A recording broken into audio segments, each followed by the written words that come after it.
Hey, how's it going, everyone? My name is Derek Afasi. I'm the owner of Afasi Financial Group and RetireSharp.com. Today's topic I want to discuss with you guys investing in annuities, and when someone might make that mistake of, looking at annuities as primarily an investment, and kind of show you when annuities are necessary with a specific situation, and then when many times they're not, and really just go through the pros and cons of everything. Now, basically what happens is an individual might be meeting with a type of insurance agent, and that individual and that agent keeps pitching them a type of annuity and might be talking about their different growth factors and saying, oh, okay, you're going to have this safety, you're going to have these great rates of return, and you're also going to have a guaranteed income, and all this whole slew of different things. And the problem that lies there is each annuity contract is different, and they each serve a purpose, a different purpose. What I mean by that is typically an annuity contract is really good if you're focusing on income, okay? Meaning that if you go and you say, I want to retire in a couple of years, and I have different retirement savings, whether that's in cash accounts, whether that's an old retirement account, such as like 401ks, IRAs, Roth accounts, whatever that might be, and you understand kind of what your budget is for those next couple of years, what you really have to receive on an income basis, well, you could leverage an annuity contract to provide you this guaranteed lifetime income at that specific point in time. So, as an example, let's say if somebody's 62 years old, they want to retire at age 66, correlate that to, when they're triggering Social Security income, they have these different buckets, kind of think of them as buckets, as little retirement buckets there, and they're kind of at this question mark stage of saying, okay, I know when I want to retire. I know how much I need to retire on, how much income I need coming to me every single month to correlate to my expenses, but I just don't know how to pull out withdrawals properly, from these accounts. And I've heard these horror stories that if I pull out too much, or if I basically take too much risk, that I run that risk of outliving my monies. I have that longevity risk and that inflation risk that could really, hinder my accounts and leave me SOL when I'm in my 80s, when, I'm not going to be working anymore. So this is when annuities can work really, really well. Is an individual could leverage these types of accounts, a portion of these accounts, very, very important to understand, a portion of these accounts, and only as much as necessary that will accomplish what your income goal is. So what I mean by that is, let's say if this person's 62 years old right now, they have a goal of receiving $50,000 of income every single year, and they want to retire at age 66. Well, maybe they're going to be receiving Social Security income of $30,000, and they don't have any pension plans. So they don't have any other income sources, any guaranteed income sources. So they're saying, okay, well, I have these different accounts. Maybe I have cash of, 100,000. I have a 401k account that's sitting there at 400,000. I have another IRA that's sitting there, another 300,000. How exactly can I suffice this gap of $20,000 properly without any worry, without with confidence? And that's when you could leverage different annuities, and especially after 2008, I recommend the annuities with income riders because it allows you to still have control of your account, still have consistent growth into your account, and then leverage the income rider for your guaranteed lifetime income, as opposed to old-fashioned annuities where you were susceptible to your annuitization and surrendering all your money to those insurance companies that were offering those annuity contracts. So in this example, let's say if they have all these different portions of assets, and they decide, okay, I want to really target in on my 401k and use my 401k monies to leverage for that retirement goal. Well, we understand that the gap is 20,000. You're going to be receiving 30,000 at age 66. You have a gap of 20,000. So therefore, your annuity problem can be solved with trying to figure out what would be the best contract for an individual age 62 looking for a 4-year deferral that needs to trigger $20,000 of income. So out of these monies, you could use a couple of these accounts, or it might only take one account to do so. Let's say if we're using the 401k account as an example, maybe it's going to require $300,000 to be placed into an annuity contract that will trigger lifetime income at that point in time in those 4 years. So what we did right there was we solved the income goal. Most important thing in retirement is making sure that you have sufficient amounts of income coming to you on a guaranteed lifetime income basis. Guaranteed lifetime income meaning either on you, you and your spouse, whatever would apply to your specific situation. So in this scenario, this individual had $800,000 of retirement assets. And what we're saying is if you leverage 300,000, and this is just a hypothetical example, this $300,000 with the best contract will provide $20,000 of income for the rest of this person's life, for the rest of this person's situation.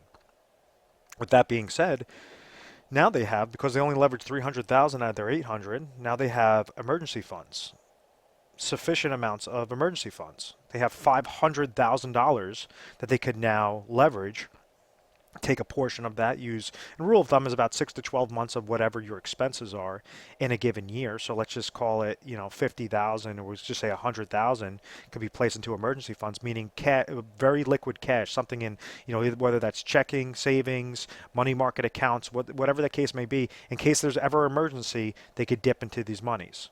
And then out of that situation, now you have $400,000 that you could invest it. And this is where the inflationary goal comes in.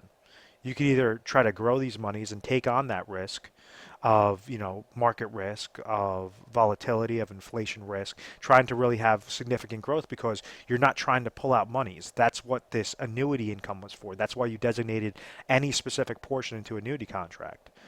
Now, the mistake that's made, let me clear up this. The mistake that's made time and time again is you have insurance agents that are selling annuities, and what they try to do is tell you, oh, if you want growth, we could throw you into an annuity. You want great growth, we'll put you in a variable annuity. If you want great income, we're going to throw you into an immediate annuity, or an annuity could solve that. If you want to have deferred income, we could throw you all into an annuity, a deferred annuity, an immediate annuity, whatever that case may be. And what happens is you have these situations where an agent will go to the client and explain to them why it's necessary to take their full nest egg and throw that into an annuity contract. And annuities are like an individual tool in a tool belt. You don't want to use the back of a screwdriver to hammer in a nail. You want to use the best tool to hammer in that nail. You want to use the hammer. And it will it'll make that process a lot easier, a lot more efficient. That's the way you have to look at annuities. Annuities are used for income and for safety. So the situation I just spoke about before was saying whatever this individual's assets are, what's the smallest amount of dollars of that assets that you could place to make sure that your income sources are covered? Let's say if you go into a situation where somebody already has their income sources covered. Somebody's receiving Social Security income, they're receiving pension income, and let's say their goal was $30,000. That's how much they need for expenses, and they're receiving $40,000 of income from just these two sources. Well, then you don't have to place them into an annuity contract for income. You can leverage annuity contracts for safety, meaning like if you understand current bank CDs are paying 1% and you like 5-year bank CDs, well, you could leverage the benefits and the safety of fixed annuity contracts that would be paying 3% for a 5-year for a 5-year contract. So you could leverage that very safe fixed accounts, or you could leverage something known as indexing or index annuities to receive gains when the market goes up, not lose when the markets go down. If you're trying to go with a safe, consistent goal, then typically the best recommendation is to not leverage riders, not leverage income riders, not leverage death benefit riders onto those contracts. Because anytime that you're adding on additional things to these annuity contracts, it's going to come with a cost. If you're trying to get safe, consistent growth with no fees, no downward market losses, no mutual fund related fees, no advisor fees, anything like that, well, then go more on that fixed realm. Don't look at it as an investment of saying, okay, well, I'm going to go and throw my dollars into a variable annuity, and because it has mutual funds and it gives me income and it gives me death benefit, well, that's where you have significant amount of costs that just keep adding up and adding up and adding up. And one of the most important aspects regarding the difference between like a variable annuity with an income rider versus a fixed index annuity with an income rider, and this has probably been for the past 8 years, I have never found the best fixed index annuity with an income rider to lose to the best variable annuity with the income rider. Now I'm talking about a guaranteed lifetime income play. So let's say if you're looking for, you looked before at, let's use a year of 2012, October of 2012. You take the best fixed index annuity with an income rider and you say, okay, what's my guaranteed lifetime income payout? That has lost time and time again to the best fixed index annuity with an income rider. You now scale towards February of 2017 when I'm filming this video. The best variable annuity with an income rider loses drastically to the best fixed index annuity with an income rider when you're looking for guaranteed lifetime income. So that example that I just showed you, if we're trying to figure out what's the smallest amount of dollars that we could place into an annuity contract to receive that $20,000 of income, the income riders are definitely necessary because it's allow you to still have control of your accounts, allow you to still leverage the insurance companies to receive lifetime income. God forbid if you pass away, your beneficiaries will still receive whatever's remaining in your account value. So that's the benefits of using an income rider as opposed to just using annuitization, a large benefit as opposed to using annuitization. And then when you're scaling through the top contracts out there, for an income play, the FIA is going to beat out the variable annuity every single time. Now, for a growth play, understand you have higher growth potential because fixed index annuities have cap rates, they have participation rates, they have spread rates. This one gives you more of that safety, peace of mind. Variable annuities are tied to mutual funds and other variable annuity charges, variable annuity costs that could really hinder that account value or that account performance. If the market goes down, your variable annuity account value is going to go down with it, depending upon how large of a hit the market did take.